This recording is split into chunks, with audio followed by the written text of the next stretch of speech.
Here, There's Laura. there we go. Hi.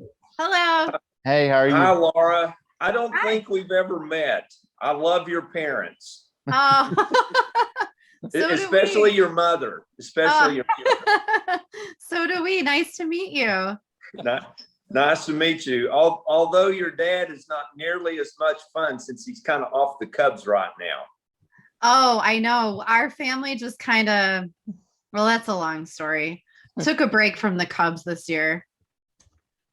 Well, I'm a Cardinals fan, so we have fun during the baseball season. How do you guys know each other?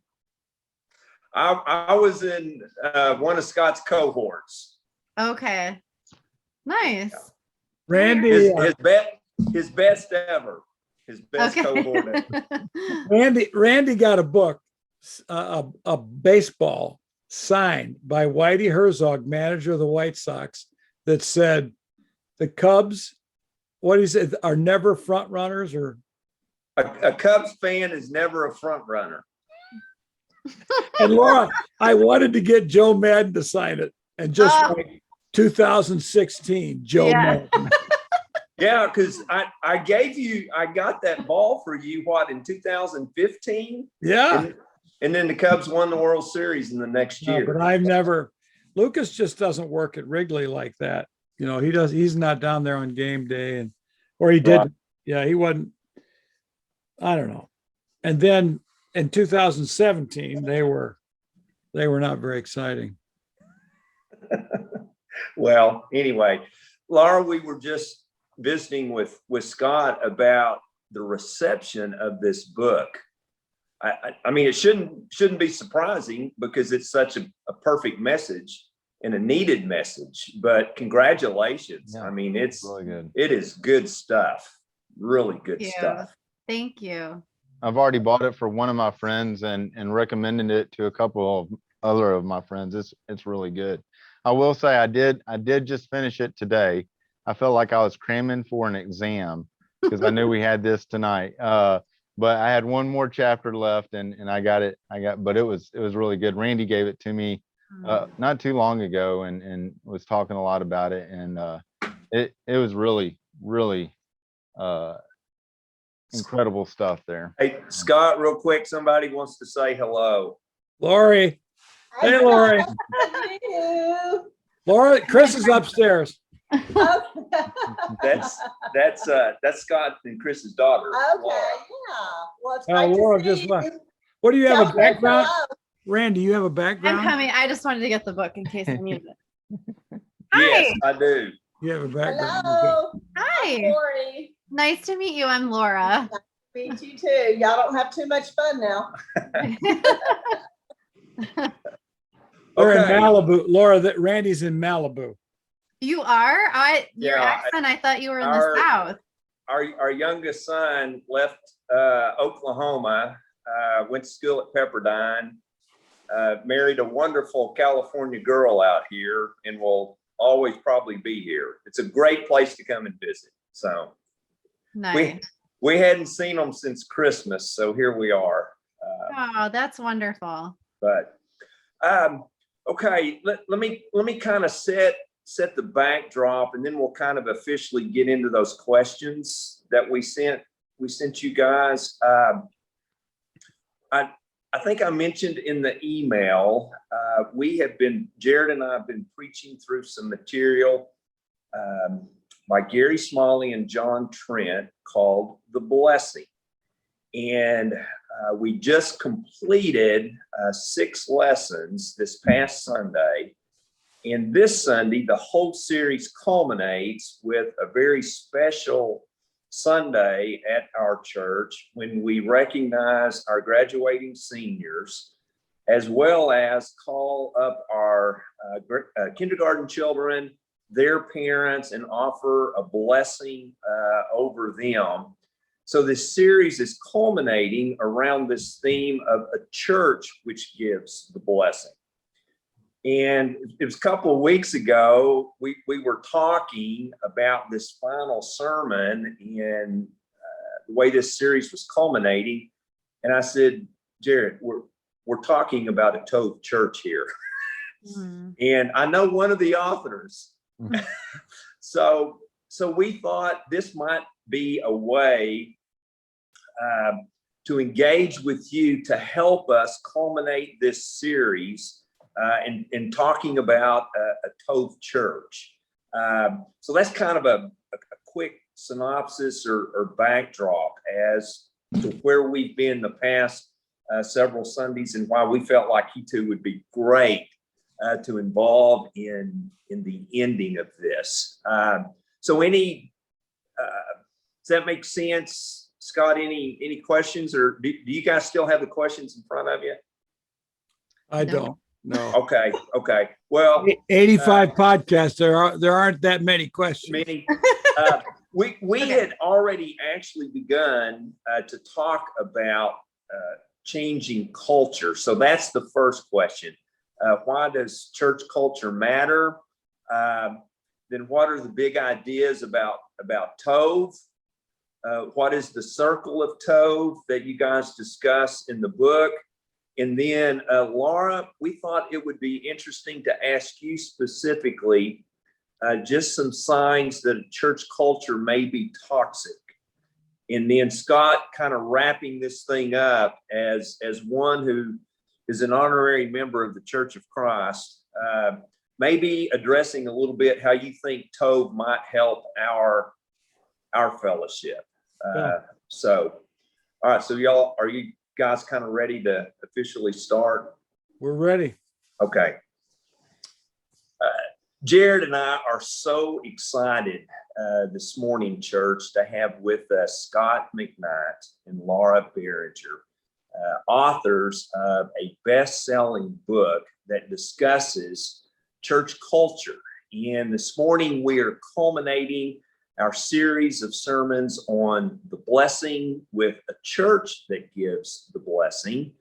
And a church that gives the blessing will be a TOV church. So Scott and Laura, welcome to the Lamar Avenue Church of Christ in Paris, Texas, the second largest parish in the world.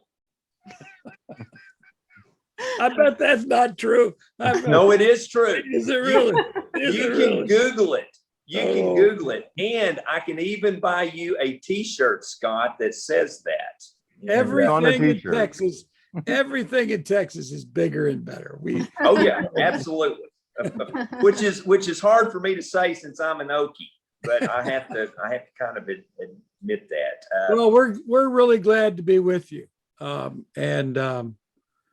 known Randy, so I've known you for 5, 6, 7 years, and we've become friends. Lori's a friend of my wife, Chris, and we're honored to be with you and glad to get to talk about TOV and to help with your concept of a church blessing people. Well, thank you for being with us. And Laura, you might share your relationship with Scott. I don't think I mentioned that. Well, Scott is actually my dad. And this is not a book that I ever imagined that I would write. But it was a really fun process to work together after we got past our disagreements about Google Docs. He doesn't like it. I do. And anyways, but thank you. It's a pleasure to be here. And yeah, thank you for having us. We're going to kind of go back and forth, Jared and I, with some questions that we thought would be pertinent to our discussion and can help us in church. So let me just kind of throw this first question out, and you guys can kind of go back and forth a little bit. But why does church culture matter? Well, I think about this a lot, and Laura and I are going to be doing a little bit more work on this idea. The church culture is the air you breathe, the water you swim in that is invisible. You don't see it, but it is a reality. It's the assumptions. It is the expected answers. It is the expected ways of behavior. So I know the churches of Christ well enough that there's certain kinds of behaviors that are expected that may never be put in a rule book, But there is a culture, and cultures matter because no culture is entirely perfect. It's not, no culture is entirely TOV. Every church culture is a mixture between toxic and TOV. And until the New Jerusalem, that's the way it's going to be. But we are unaware many times of the toxicities of our culture because we don't see them as toxicities. My wife's a psychologist, and people who grow up in dysfunctional families think that the dysfunctions are normal. This is a rather shocking insight. And some people grow up in churches that are abusive. The preacher is sort of violent with his words. They're authoritarian, with leaders that are not godly, are not loving, are not peacemakers. And people think that this is the way church is. And some people live in that world rather comfortably, sort of with an inner ache that they're not aware of, that it could be better. So culture is really important. Okay. Laura, anything to add? I would say we become the culture, right? And sometimes we become the culture without realizing that we've become it. So my experience in having been in a church that had some serious toxicity was that, like my dad said, I did not see it when I was in it. It had become normal for me. And I've had to repent of some of my contributions to it. And so what kind of people do we want to be? We want to be people that are TOV, and the culture matters because, as I said, we become what we're breathing in the air around us. David Brooks, we quote in the book, says, never underestimate, something like this, never underestimate the significance of the environment in which you work to make you the kind of person that works in that environment. Just turn the word cult. Never underestimate the significance of a church culture to make you the kind of person that fits in that church culture. That's the game that we have to learn to play, and we have to learn to resist toxic dimensions of our cultures. Yeah, and Laura, the thing that is kind of alarming to me about what you said is you can be in it and not know it. Yeah, is kind of the scary thing. And that was my experience. I didn't even suspect that I was in a toxic culture. I see the red flags now, but it honestly took getting out of it and experiencing a healthy culture and being able to contrast that to what I was in to see it. So with TOV being a positive culture, could you all expound on what TOV is and what the big ideas behind a TOV culture might be? Well, unless someone's been explained this word, Tov is the Hebrew word for good. So in Genesis chapter 1, our Bible has 7 times in the first chapter that what God created was Tov, and then when it was all done, it was Ma'od Tov, Tov Ma'od, abundantly good, good upon good. And Tov is a word that is used hundreds of times in the Old Testament. It is a master moral category describing the character of God. God is Tov. The Bible in Psalms tells us that everything our Tov God does is Tov. So he does good. And he creates Tov, which could be translated excellent and beautiful and designed as I want it designed. And he designs human beings to act in Tov ways. So Tov becomes the way God and the writers of the Old Testament describe the way the people of Israel should be. So we get to the New Testament, and we encounter a verse in Romans chapter 3, verse 10, which comes from the Old Testament, but that doesn't matter for those of us who grew up in the King James Version. It says, there is none good, no, not one. And so a lot of people grow up in Christianity thinking no one's good. I shouldn't ever say someone is good. And yet, Jesus called us to do good works, Matthew chapter 5. The Apostle Paul says that the Roman church in Romans 15 is full of good works. And in Galatians 5, Paul says the fruit of the Spirit is goodness, which is tov. That he would have used the Hebrew word tov. So Christians aren't tov by nature. Their tovness is not going to make them fit for God's presence. But God, in his tov design, does the tov work of sending his tov redeemer, Jesus, and through the power of the tov spirit can make people tov. And that's the dynamic of the word tov in the Bible. It is so comprehensive that we should be using the word good far more often than we do. Laura, anything to add to that? No, she can't have anything to add to that. That was pretty good. No, I, like many lay people, had never heard of the word tov, so I got an education on it as well. What had really disturbed me is I felt like the answer to some of the toxicity that I was seeing in Willow Creek, that's where my story began, was being answered by, like, we're going to put in a system and a process, and we're going to have a rule where how men and women work together. And it didn't feel right in my soul. I felt like I don't think that that's the solution. You know, pastors can have a rule and still find ways to work around the rule and break the rule. And so when my dad and I would have these conversations, we said, you know, he would say, it really comes down to the character. It comes down to a person's goodness. And that's where the education started for me. But no, I had not heard of the word tov before. We have been, again, talking about the gift of the blessing, and at least as Gary Smalley and John Trent kind of developed this idea. And they suggest 5 elements to the blessing. Things like meaningful touch, active commitment, picturing a special future.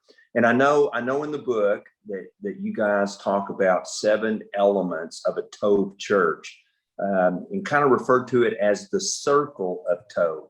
Would you comment briefly on some of those elements or the circle of Tov? Well,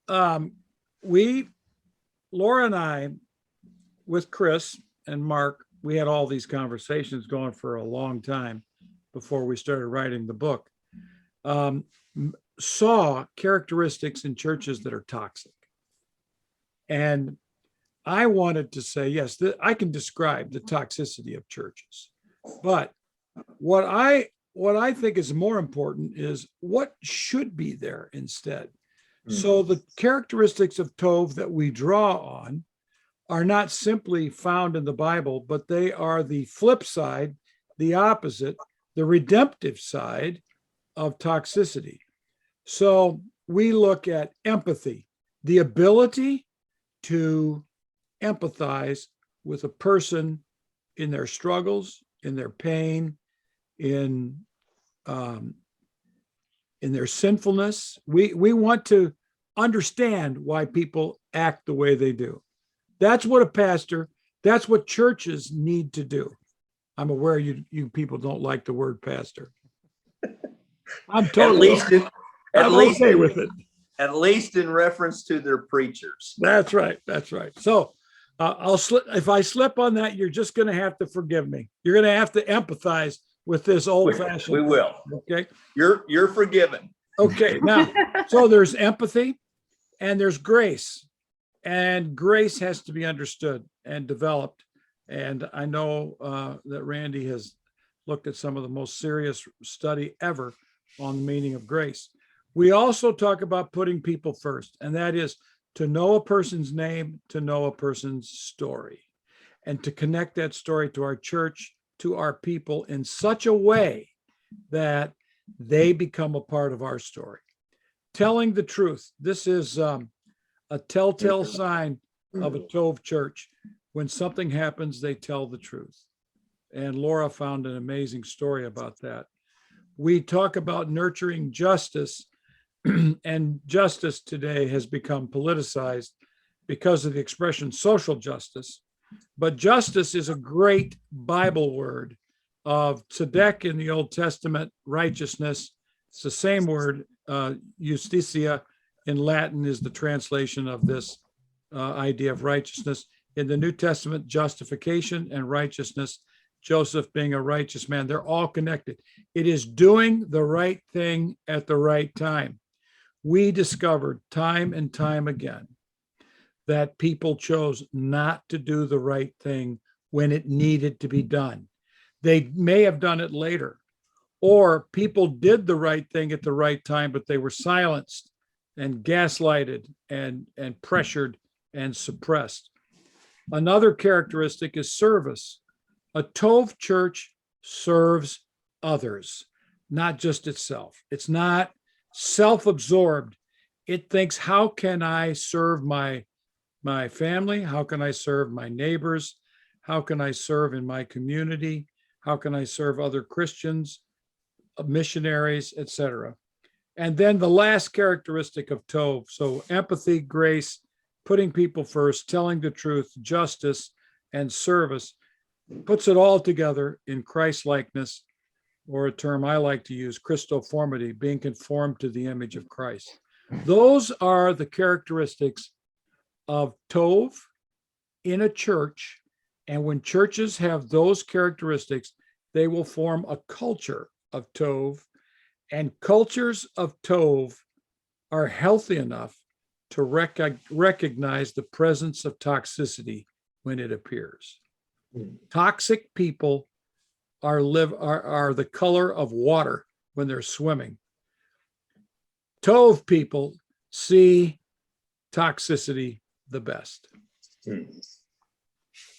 So Laura, with that, could you share some signs of a toxic church then? Yes. Let me decide which one to pick. I think one of them that Talk about the false narratives because it's so important. Okay. So this was our experience with Willow Creek, and we're not meaning to pick on Willow, but this was our story, and these were our friends. These were people that we'd known a long time. What we were hearing coming out of Willow Creek were, we developed a chapter in the book called False Narratives.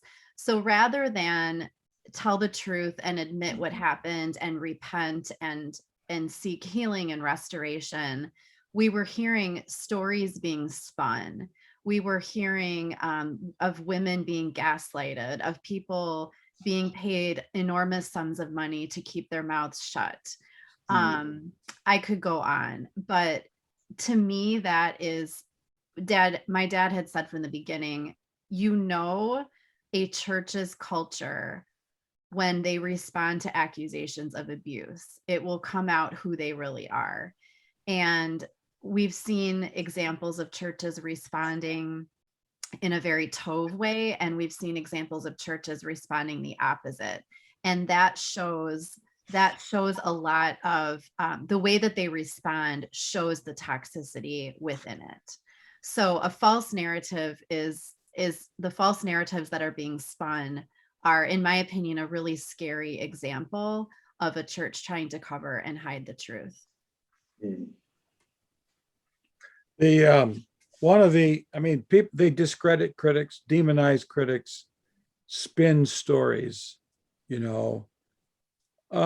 was called to I just read this story not too long ago.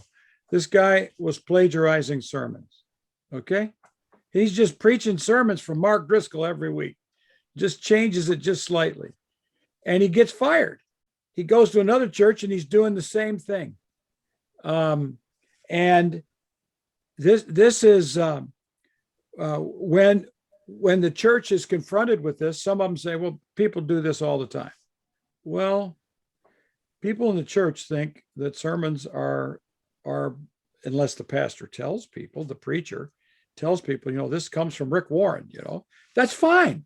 But people think that it's your word when, and people can just lie about it and present false messages. So we need to be aware of how churches respond when allegations come forward, and how they respond when truth is being told. Or, so this guy gets released from a church, but they said that had nothing to do with it. So they wouldn't even tell the truth when they released this guy. So bad news. And how can one possibly heal without owning the truth and seeking restoration for it? Scott, you have associated with Churches of Christ for a number of years now, from Oklahoma Christian to Abilene Christian to Pepperdine and several points in between. Lipscomb. Yeah, but those of us west of the Mississippi really don't count Churches of Christ east of the Mississippi. But that's a different story. That's Churches of Christ too. Yeah, exactly. Christ 2.0. Right. And I think Mike Cope has even dubbed you an honorary member of the Church of Christ. But seriously, you know us pretty well and know some maybe of our good characteristics and some areas in which we struggle. So what would you suggest to us as a fellowship when you think about Churches of Christ in creating a TOV culture? I would say my experience with the Churches of Christ, and I've had a lot of good experiences. I've had some odd ones as well. But we won't go there. But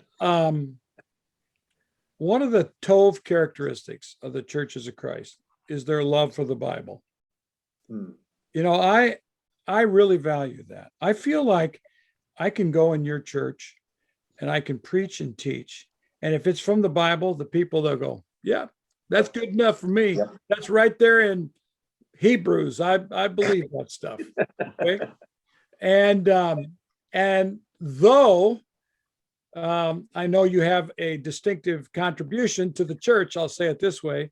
I know a TOV characteristic is your people love to sing. You love to sing, and I like to be in your churches when everybody gets to singing. I mean, this is like the church going to the next level, because there's a lot of churches that can't sing. Just don't sit by Randy and myself. Okay, that is right. There's enough people mixing those sounds to overwhelm you, and that's good. It's the same with me. As Martin Luther said, I've got an ugly voice, but every now and then I hit the right note. But I would say this, that the Churches of Christ are being challenged in this day for the church culture to become a TOV culture. Not a protective culture, not a sectarian mentality that we are the best church in the world. There is no such thing. There is no such thing as even the most faithful churches in the world. I've been around the world too much. I have seen some unbelievably wonderful churches in some very peculiar corners of the world. And so the challenge to me that I would say to the Churches of Christ is you have to challenge yourselves to rework your tradition to become a TOV church in the current environment. And that means, I'm not saying that you have to change everything, but you may have to refocus everything so that you become a serving church in your community, reaching out, not so that you can draw people necessarily to your church, but so that you can be the presence of Christ in other people's lives. And I think it will come when churches develop empathy and grace and putting people first. I think these are so important. Empathy, grace, forgiveness, etc., and putting people first. I think those are so important. So I'm not one who's going to spend my time criticizing the churches of Christ, nor am I going to sit there glorifying the churches of Christ. I think that you have a culture that can be challenged by the Bible to be even more TOV than you are today. Good, good, perfect. Laura, this will be hard for Scott, but we're going to give you the last word. The first time that's ever happened. Yes, yes. Well, I feel like such an unlikely person to be sitting here right now. I'm a grade school teacher by day, and this is not my area of expertise, or at least it wasn't 2 years ago. But the topic of goodness in churches is become one of the central passions of my life. We wrote the book out of a place of great pain, but also with a place of great hope that there could be a better way. So it is very exciting for me to sit here and listen to pastors, or sorry, is it preachers? Am I allowed to say You're a pastor? quick learner. You're a quick learner. It's exciting, and it's so I'm so full of hope and gratitude that there are preachers who are searching to be TOV and to bring TOV to their church and to the culture of the church. So this is everything that we hoped for when we wrote this book, that TOV would take off and that people would seek goodness, not only in themselves, but in their church cultures. So thank you. Well, again, thank you guys so much for being part of our final sermon series in this series. Fits right in. It's perfect, and I can assure you, Jared and I are going to be spreading the message of TOV. So, thank you again. Thank you. Thank you. All right, Jared, stop the tape. Okay.